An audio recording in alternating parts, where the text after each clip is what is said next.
UAEയിൽ അടുത്ത മാസം നടക്കാനിരിക്കുന്ന ഏഷ്യ കപ്പ് T20 ടൂർണമെന്റിനുള്ള ഇന്ത്യൻ ടീമിനെ ഉടൻ പ്രഖ്യാപിക്കാനിരിക്കുകയാണ്. ചിരവൈരികളായ പാകിസ്ഥാൻ ഉൾപ്പെട്ട ഗ്രൂപ്പ് എയിലാണ് ഇന്ത്യ ഇത്തവണ ഉൾപ്പെട്ടിരിക്കുന്നത്. നിലവിലെ ചാമ്പ്യന്മാർ കൂടിയായ ഇന്ത്യ കിരീടം നിലനിർത്താൻ ഉറച്ചായിരിക്കും ഇത്തവണ ഇറങ്ങുക. പാക് ടീമിനെതിരെ ഗ്രൂപ്പ് ഘട്ടത്തിൽ മാത്രമല്ല, സൂപ്പർ ഫോറിലും ഫൈനലിലും അടക്കം 3 തവണ ടൂർണമെന്റിൽ ഇന്ത്യ കൊമ്പ് കോർക്കാൻ ഇടയുമുണ്ട്. സൂര്യകുമാർ യാദവിന് കീഴിൽ ഏറ്റവും ശക്തമായ ടീമിനെ തന്നെ ടൂർണമെന്റിൽ അണിനിരത്താനായിരിക്കും ഇന്ത്യയുടെ ശ്രമം. ശുഭ്മാൻ ഗിൽ ടീമിന്റെ പുതിയ വൈസ് ക്യാപ്റ്റനായേക്കുമെന്നും റിപ്പോർട്ടുകളുണ്ട്. അടുത്ത മാസം 14-ന് ദുബായിലാണ് ക്രിക്കറ്റ് ലോകം ഉറ്റുനോക്കുന്ന ഇന്ത്യ പാക് എൽ ക്ലാസിക്കോ പോരാട്ടം.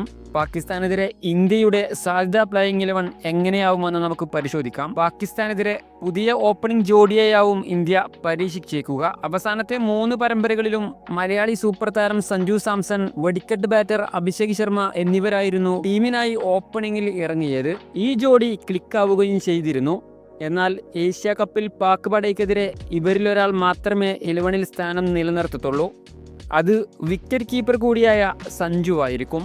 ടീമിൻ്റെ വൈസ് ക്യാപ്റ്റനാവുന്നതോടെ ഗില്ലിനെ 11-ൽ നിന്നും മാറ്റി നിർത്തുക അസാധ്യമാവും.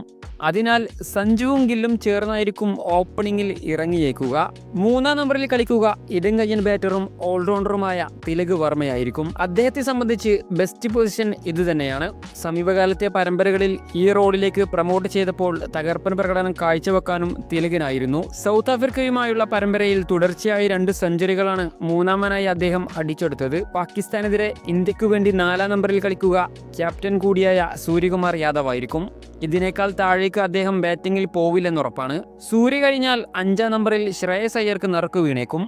നിലവിൽ T20 ടീമിന്റെ ഭാഗമല്ലെങ്കിലും കഴിഞ്ഞ IPL-ൽ പഞ്ചാബ് കിങ്സിനായി നടത്തിയ തകർപ്പൻ പ്രകടനം ശ്രേയസിന്റെ തിരിച്ചുവരവിന് കാരണമായേക്കും. ഈ വർഷത്തെ ICC ചാമ്പ്യൻസ് ട്രോഫിയിൽ ഇന്ത്യയെ ജേതാക്കളാക്കുന്നതിലും അദ്ദേഹം നിർണായക പങ്ക് വഹിച്ചിരുന്നു. T20യിലും അഗ്രസീവ് ഇന്നിംഗ്സുകൾ കളിക്കാൻ തനിക്കാവുമെന്ന് പഞ്ചാബ് കിങ്സ് ക്യാപ്റ്റൻ കൂടിയായ ശ്രേയസ് കഴിഞ്ഞ IPL-ൽ തെളിയിച്ചിരുന്നു. ശ്രേയസ് കഴിഞ്ഞാൽ 6-ാം നമ്പറിൽ സ്റ്റാർ ഓൾറൗണ്ടർ ഹർദിക് പാണ്ഡ്യയായിരിക്കും കളിക്കുക.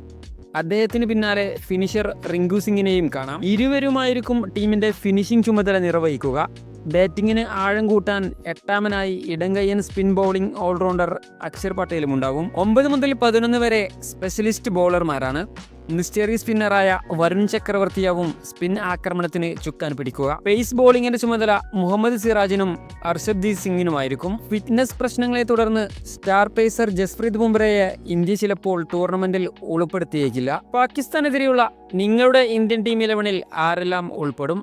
കമന്റ് ചെയ്യുക. മറ്റൊരു വീഡിയോയിൽ വീണ്ടും കാണാം.